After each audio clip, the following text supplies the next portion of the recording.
ఎన్నో సంచలనాలకు ఆంధ్రప్రదేశ్ రాజధాని అమరావతి వేదికగా మారుతోంది. ఆంధ్రప్రదేశ్ రాజధాని అమరావతిలో ఐకానిక్ టవర్స్ ఒక సంచలనంగా ఉంటే, ప్రపంచ దేశాలన్నీ కూడా అమరావతి వైపు చూసేలాగా ఇప్పుడు అమరావతిలో రైల్వే స్టేషన్ నిర్మాణం జరగబోతుంది. అలాగే అంతర్జాతీయ విమానాశ్రయాన్ని కూడా అక్కడ నిర్మించబోతూ ఉన్నారు. అదొక సంచలనం. మెగా సిటీ అదొక సంచలనం. ఇప్పుడు భారతదేశంలోనే అతిపెద్ద గ్రంథాలయాన్ని అమరావతిలో ఆంధ్రప్రదేశ్ ప్రభుత్వం నిర్మించబోతున్నటువంటి నేపథ్యంలో ఎన్ని ఎకరాల్లో ఈ గ్రంథాలయం నిర్మించబోతున్నారు, ఎంత ఖర్చు చేయబోతున్నారు అనేది మనం పూర్తి స్థాయిలో విశ్లేషణ చేసుకుందాం. ప్రస్తుతం మనతో పాటున్నారు ప్రముఖ రాజకీయ విశ్లేషకులు శ్రీలీల గారు. వారితో మాట్లాడదాం. శ్రీలీల గారు, నమస్తే అండి. నమస్తే అండి. భారతదేశంలోనే అతిపెద్ద లైబ్రరీని ఇప్పుడు ఆంధ్రప్రదేశ్ రాజధాని అయినటువంటి అమరావతిలో ఏర్పాటు చేయబోతుంది ఆంధ్రప్రదేశ్ ప్రభుత్వం. ఎన్ని ఎకరాల్లో ఈ లైబ్రరీ నిర్మాణం జరగబోతుంది అంటే ఏం చెప్తారు? దేవతలు పరిపాలించిన రాజధాని అమరావతి. అమరేశ్వరుడు, అమరలింగేశ్వరుడు మనం ఎంత గొప్పగా పూజించుకుంటాం. ఎంతో గొప్ప చరిత్ర ఉంది. నిజంగా ఎంత పుణ్యం చేసుకున్నారో ఆంధ్ర రాష్ట్ర ప్రజలు. అంటే ఎప్పుడో మనం చూడలేదు. దేవతల రాజధానిగా అది పరిపాలింపబడి మళ్ళీ ఇప్పుడు మనం చూస్తున్నాం. మనం ఉన్నప్పుడు మన తరాల్లో అది రావటం అనేది నిజంగా గొప్ప విషయం. అయితే నిజంగా ఏ రాజధాని అయినా మనం ఒకసారి స్టార్ట్ చేస్తే కంటిన్యూషన్ గా జరిగి అది చక్కగా కూడా వీళ్ళు కంప్లీట్ చేసుకుంటారు. కానీ అమరావతికి ఒక స్పెషాలిటీ ఉందండి. మళ్ళీ రెండోసారి మనం ప్రారంభించాం. అంటే ఫస్ట్ ఏం జరిగిందో తెలియదు, మధ్యలో రాక్షసుల పరిపాలన జరిగింది, అవన్నీ చూసాము. మళ్ళా దేవతల రాజధానికి మళ్ళీ దేవతల చేతుల మీదుగా ఇంకొకసారి పునఃప్రారంభం, పునాదుల నుంచి ప్రారంభం చేసుకుంటున్నాం. అదొక గొప్ప చరిత్ర. అయితే ఈ రోజున ప్రపంచ దేశాలన్నీ కూడా ఆంధ్ర రాష్ట్రం వైపు చూడాలి. నిజంగా అలా చూసేలా నేను చేస్తాను అని నారా చంద్రబాబు నాయుడు గారు 2 తెలుగు రాష్ట్రాలు కలిసి ఉన్నప్పుడు హైదరాబాద్ వైపు చూసినయా లేదా? ఎంత మంది ఈ రోజున అక్కడ నిజంగా మనం ఆ కేబుల్ బ్రిడ్జ్ మీద నుంచి వెళ్తూ ఉంటే ఎలా ఉండిద్దండి, ఇది హైదరాబాదేనా అన్నట్లుగా ఉండిద్ది. అంత గొప్పగా తీర్చిదిద్దడానికి గతంలో అక్కడ ఉన్న కంపెనీలు అవన్నీ కూడా కారణం నారా చంద్రబాబు నాయుడు గారు.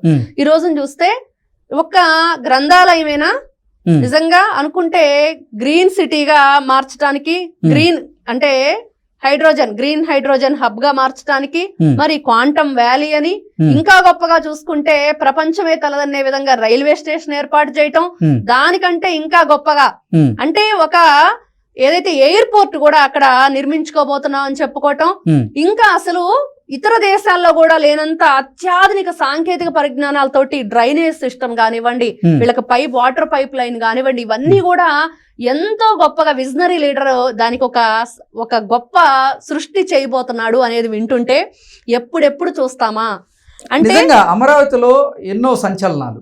అవును, ఐకానిక్ టవర్స్ ఒక సంచలనం. అవును, ఇప్పుడు మీరు చెప్పబోతున్నట్లుగా అంతర్జాతీయ స్థాయిలో గుర్తింపు ఉండేలాగా ఇక్కడ రైల్వే స్టేషన్ నిర్మించడం అదొక సంచలనం. అవును, అంతర్జాతీయ స్థాయిలో గుర్తింపు వచ్చేలాగా విమానాశ్రయాన్ని ఏర్పాటు చేయడం అదొక సంచలనం.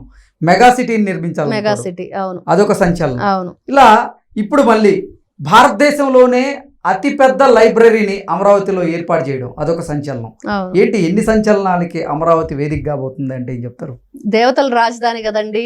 నిజంగా దేవతల ఆశీర్వాదంతో అంతకంటే గొప్పగా నారా చంద్రబాబు అంటే కృషి ఉంటే మనుషులు ఋషులు అవుతారు అని చెప్పేసి మనం ఎన్నో సందర్భాల్లో చెప్పుకుంటూ ఉంటాం.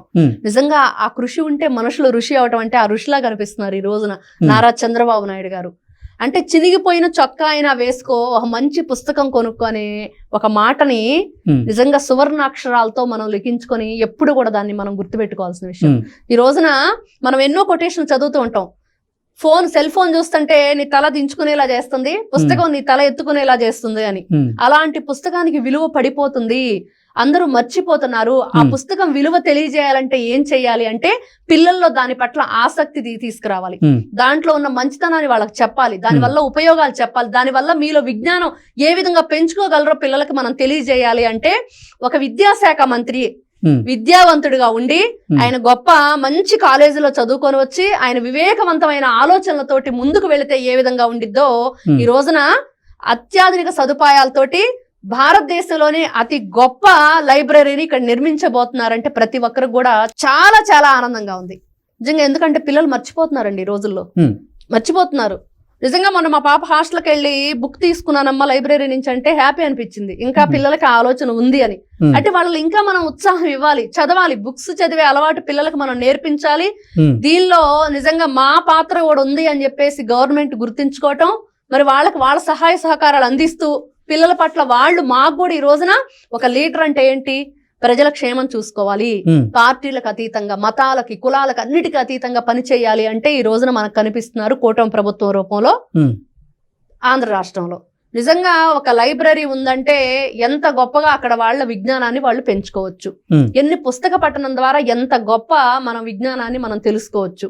ఎక్కడ ఏం జరుగుతున్నా సరే, ఇప్పుడు ఫోన్లు వచ్చినాయి, అంత ప్రపంచం అంతా మన అరచేతిలోనే ఉందని అనుకుంటున్నాం. కానీ దాని ద్వారా మనకి ఎంత ఇబ్బందికరమైన దాని ద్వారా మనకి వైబ్రేట్ అవుతున్నాయి అవన్నీ కూడా. అంటే మనం చెప్తున్నాం రాగి చెట్టు నాటితే ఆ రావి చెట్టు ద్వారా మనకి ఇబ్బంది లేకుండా చేస్తుంది, దీంట్లో నుంచి వచ్చే ఆ చెడునంతా కూడా అది లాగేసుకుంటుంది అని చెప్పేసి మనం వింటూ ఉన్నాం. నిజంగా దాన్ని కొన్ని టైంలో పక్కన పెట్టేసి పుస్తకం చదివితే ఈ పుస్తకం అనేది ఎన్ని విధాలుగా మనిషిని తీర్చిదిద్దుతుంది, ఎన్ని రకాలుగా వాళ్ళకి మంచిని అందజేస్తుంది. అంటే ఈ రోజున ఒక జస్ట్ మనం ఈ రోజున ఈ క్లాస్ జరుగుతుంది, ఈ స్కూల్లోనే ఈ క్లాస్ కి లేకపోతే నెక్స్ట్ క్లాస్ వరకు ఆ పుస్తకాలనైనా వాళ్ళని ఇంకా గొప్పగా తీర్చిదిద్దాలంటే ఈ రోజున రామాయణం అంటే పిల్లలకు తెలుసా, లేకపోతే భాగవతం అంటే తెలుసా, భగవద్గీత అంటే తెలుసా, ఇంకా ఎంతో మంది ఎన్నో విధాలుగా చరిత్ర రాసిన బుక్స్ అన్ని కూడా వీళ్ళు చదవటం వల్ల పిల్లల్లో ఒక ఆలోచన, జ్ఞానం పెరుగుతుంది అనే గొప్ప ఆలోచనతోటి ఈ రోజున మనం ఒక అమరావతి గురించి చెప్పుకుంటున్నామండి. మొన్న వైజాగ్ లో యోగా డే చేశారు, గిన్నీస్ బుక్ రికార్డ్ అది. ఆ తర్వాత పేరెంట్స్ టీచర్స్ మీటింగ్. నిజంగా కనీ విని ఎరగని రీతిలో నారా చంద్రబాబు నాయుడు గారు ముఖ్యమంత్రి గారి ఆధ్వర్యంలో విద్యాశాఖ మంత్రి లోకేష్ గారు యువ నాయకుడు పిల్లల తల్లిదండ్రుల యొక్క ప్రాముఖ్యత ఏంటి, ఇక్కడ పిల్లలకి టీచర్స్ కి మధ్య ఉండాల్సిన ఏదైతే అటాచ్మెంట్ ఉందో అది కూడా ఏ విధంగా పెంపొందించుకోవాలి, పిల్లలకి వీళ్ళిద్దరూ కూడా కలిసి ఆలోచిస్తే పిల్లల్ని ఏ విధంగా వీళ్ళు తీర్చిదిద్దగలుగుతారు. ఈ రోజున కేవలం వస్తున్నారు స్కూల్ కి, ఏదో చదువుకొని వెళ్ళిపోతున్నారు, హోంవర్క్ ఇస్తున్నాము చేయించండి అంటే కాదు కదా. పేరెంట్స్ టీచర్ మాట్లాడుకున్నప్పుడే పిల్లాడేంటనేది తెలుస్తుంది. కాబట్టి దానికి ఎంత ప్రాముఖ్యతనిచ్చారు, అది ఏ స్థాయిలో మొన్న వాళ్ళు ప్రపంచానికి చూపించారు, ఎంత గొప్పగా జరిగింది. దాదాపుగా 1,00,000కు పైగే ఆ రోజున 1,00,00,000 మంది చేశారు కదండి. అంటే ఈ రోజున ఒక గ్రంథాలయమే కాదు, మీరంటున్నట్లుగా ఒక విమానాశ్రయమా, ఒక ఏదైతే మనం చెప్పుకుంటున్నట్లుగా రైల్వే స్టేషన్, మనం ఇప్పుడు ఏషియాలోనే బిగ్గెస్ట్ అని చెప్పేసి విజయవాడ అని చెప్పి ఒకప్పుడు అనుకునేవాళ్ళం, బస్ షెల్టర్. అంతకంటే గొప్పగా కూడా అమరావతిని తీర్చిదిద్దబోతున్నారు.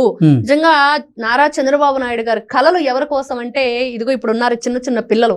ఈ రోజున గ్రీన్ సిటీగా అంటే స్వర్ణాంధ్ర స్వచ్ఛాంధ్ర అనే పేరుతో కార్యక్రమం పెట్టారు. ఆ పిల్లల దగ్గరికి వెళ్ళి ఆయన ఫోటోలు దిగుతున్నారు.